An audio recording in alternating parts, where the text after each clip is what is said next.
Hi friends, இன்றைக்கி நம்ம சேனலில் என்ன வீடியோ பார்க்க போகிறோன்னா மாங்காய் ஊறுகாய் தான் பார்க்க போகிறோம். மாங்காய் ஊறுகாய் எப்படி பண்ணணுங்கிறத நம்ம சேனலில் பார்க்க போகிறோம். அதுக்கு என்னென்ன தேவைங்கிறத பார்க்கலாம். நான் ஒரு 3 மாங்காய், சின்ன சைஸ் மாங்காய் எடுத்து கட் பண்ணி வச்சுருக்கிறேன். ஒரு 2 ஸ்பூன் வத்தல் பொடி எடுத்து வச்சுருக்கிறேன். கொஞ்சம் இஞ்சி வெட்டி வச்சுருக்கிறேன். கொஞ்சம் கருவேப்பிலையும் எடுத்துருக்கிறேன். அப்புறம் கொஞ்சம் காயம் எடுத்து வச்சுருக்கிறேன்.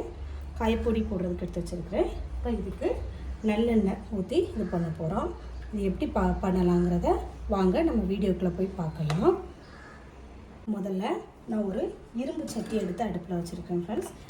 இரும்பு சட்டியில் ஊறுகாய் பண்ணால் கொஞ்சம் நல்லா இருக்கும். அதனால் நான் இரும்பு சட்டி எடுத்துருக்கேன். சட்டி காயட்டும். காய்ஞ்சதுக்கப்புறம் நம்ம இதில் நான் எடுத்து வச்சுருக்கிற நல்லெண்ணெயை இதில் ஊற்றிக்கலாம். இது வந்து மேக்ஸிமம் நல்லெண்ணெயில் பண்ணும்போது இன்னும் டேஸ்ட்டு நல்லாயிருக்கும். ஏன்னா நல்லெண்ணெயில் தான் பண்ணுனா ஊறுகாய்கள் வந்து சீக்கிரத்தில் கெட்டு போகாது. நம்ம இதில் வந்து வினிகர் அந்த மாதிரி எதுவுமே சேர்க்க மாட்டோம். ஃபுல்லாகவே நல்லெண்ணெய் தான், இந்த எண்ணெயில் தான். அதனால் நம்ம இந்த எண்ணெயிலேயே செய்யலாம். எண்ணெய் கொஞ்சம் அதிகமாகவே ஊற்றி பண்ணலாம். மாங்காய் ஊறுகாய் வந்து தயிர் சாதம், பழைய சாதம் எல்லாத்துக்குமே எடுத்துக்கலாம். நல்லாயிருக்கும், புளிப்பும் நல்லாயிருக்கும்.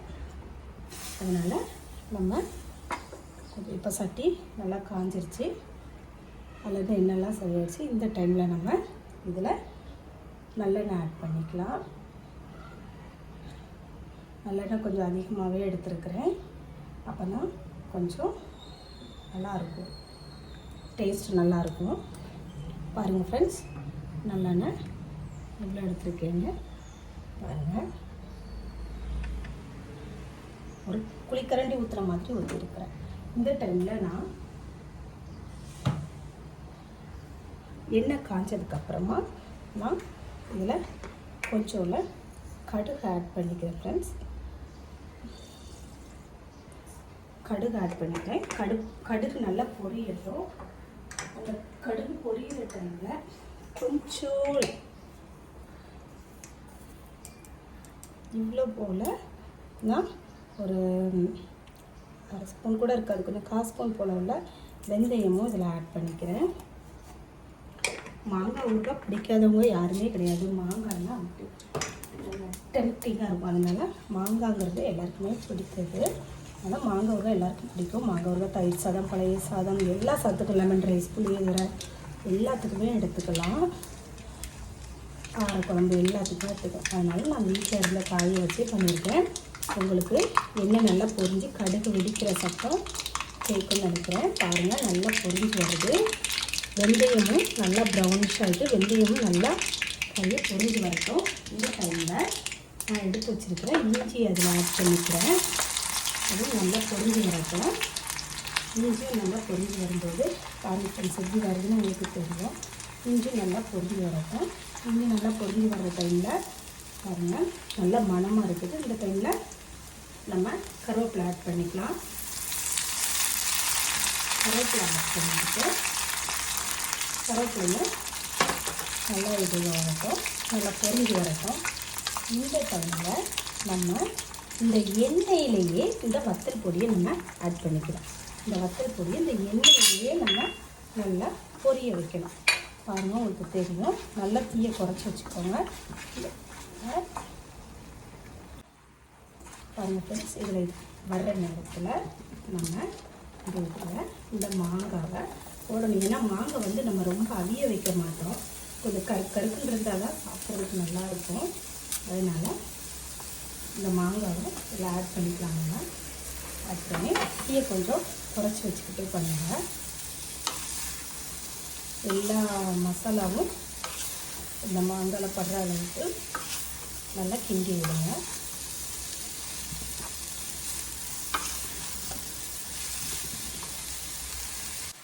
பாருங்கள், இந்த வத்தல் பொடி நல்லா எல்லா மாங்காயிலையும் படுற அளவுக்கு நல்லா நம்ம கிளறி விட்டுக்கலாம்.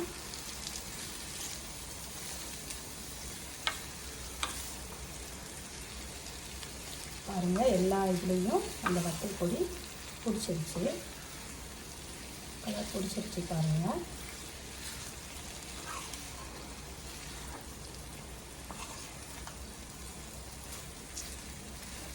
எப்படி ரெட்டிஷாக இருக்குன்னு பாருங்கள்.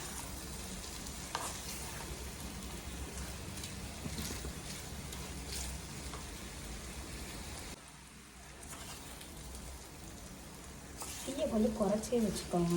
லோ ஃப்ளேமில் வச்சு அதை நல்லா கிண்டி விடுங்க. கிளறிட்டு பண்ணுங்க. கொஞ்சம் லைட்டாக அது வெந்தால் போதும். இந்த டைமில் இதுக்கு இந்த மாங்காய் ஊறுகாய்க்கு தேவையான உப்பை நம்ம ஆட் பண்ணிக்கலாம்.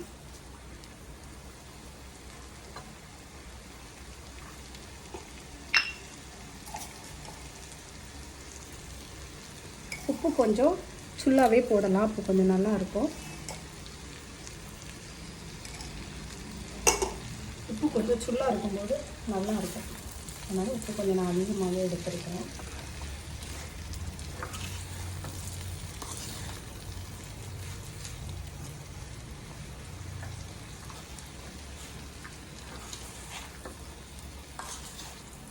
இந்த டைமில் நான் கொஞ்சம் காயப்பொடி ஆட் பண்ணிக்கிறேன். அதில் காயப்பொடி மணமாக இருக்கும், அதனால் கொஞ்சம் காயப்பொடி ஆட் பண்ணிக்கிறேன்.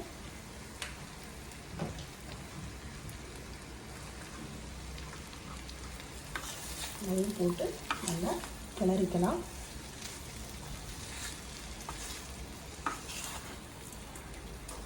உங்களுக்கு நல்லா வேகணும், கொஞ்சம் ரொம்ப ஹார்டாக இருந்த மாதிரி வேண்டாம், கருக்கருக்குன்னு இருக்கிற மணிக்கு வேண்டாம், கொஞ்சம் சாஃப்டாக இருந்த மாதிரி வேணும்னா கொஞ்சம் தண்ணி ஊற்றி நீங்கள் அவிய வச்சுக்கலாம்.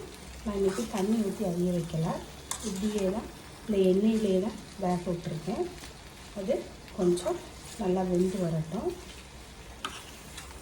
உப்பு நல்லா மிக்ஸ் பண்ணியாச்சு. இப்போ இது ரெடி ஆகட்டும். கொஞ்சம் ஸ்லோ ஃப்ளேமில் வச்சுருக்கேன். நல்லா அந்த சூட்டில் இது வெந்து வரட்டும்.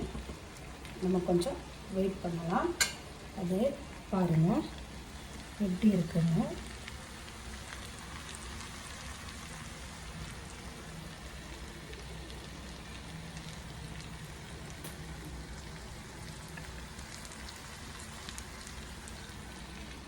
இது ரெடியானதும் உங்களுக்கு நான் காட்டுறேன்.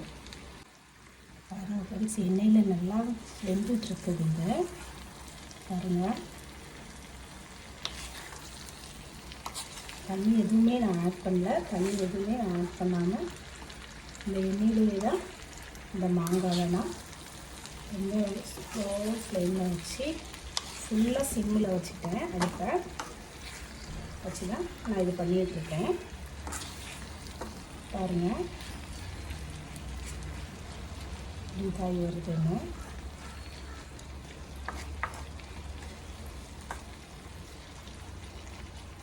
நல்லா வேகட்டும், நம்ம வெந்ததுக்கப்புறம் பார்க்கலாம். பாருங்கள் ஃப்ரெண்ட்ஸ், நல்லா எண்ணெய் பிரிஞ்சு வர்ற அளவுக்கு நல்லா வெந்துட்டுருக்கு. எவ்வளோ வச்சுருந்தோம் இப்போ இவ்வளோ தான் வந்திருக்கு. பாருங்கள், நல்லா வெந்து எப்படி வெந்திருக்குன்னு பாருங்கள். எண்ணெய்லாம் நல்லா பிரிஞ்சு வந்துருக்கிறது உங்களுக்கு தெரியும். நல்ல வாசனையாக இருக்குது. காயெல்லாம் போட்டதுனால நல்ல மணமும் இருக்குது. காரம் நல்லா தூக்கலை போட்டிருக்கோம். பாருங்கள்,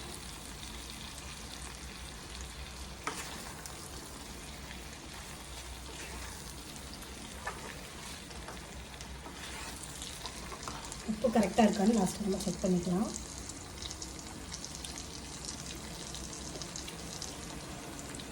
சூப்பராக இருந்துச்சு. உப்பு எல்லாமே கரெக்டாக இருக்குது. இந்த பதம் போதும். இப்போ நம்ம அடுப்பு ஆஃப் பண்ணிக்கலாம். இப்போ உங்களுக்கு நான் எடுத்து வச்சு காட்டுறேன். பாருங்கள் ஃப்ரெண்ட்ஸ், சுவையான மாங்காய் ஊறுகாய் ரெடி ஆயிருச்சு. நீங்களும் இது போல் வீட்டில் செஞ்சு பாருங்கள். எப்படி எண்ணெய் பிரிஞ்சு வந்திருக்குன்னு பாருங்கள். இவ்வளோ அழகாக இருக்குது பாருங்கள், பார்க்குறதுக்கே ஒரு அழகாக இருக்குது. பாருங்கள், நீங்களும் வீட்டில் இது போல் செஞ்சு பாருங்கள். செஞ்சு பார்த்துட்டு எப்படி இருந்துச்சுன்னு கமெண்ட் பண்ணுங்கள், லைக் பண்ணுங்கள், ஷேர் பண்ணுங்கள். மறக்காமல் நம்ம சேனலை சப்ஸ்கிரைப் பண்ணுங்கள். தேங்க்ஸ் ஃபார் வாட்சிங்.